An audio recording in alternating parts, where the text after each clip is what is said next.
Great day, everyone!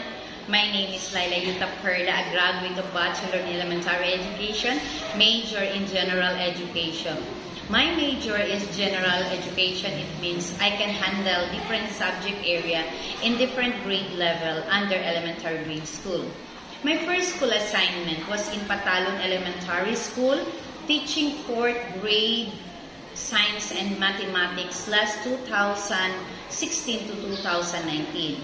Currently, I am teaching 6th grade, English, Music, Art, Physical Education, and Health.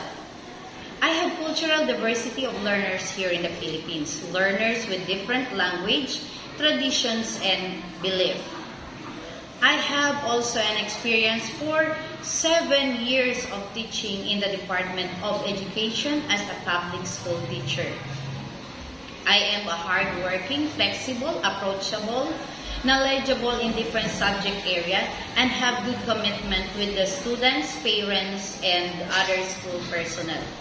I love to teach and see myself as a resource school teacher. I encourage students, collaborative or group activity and discussion in their teaching learning process.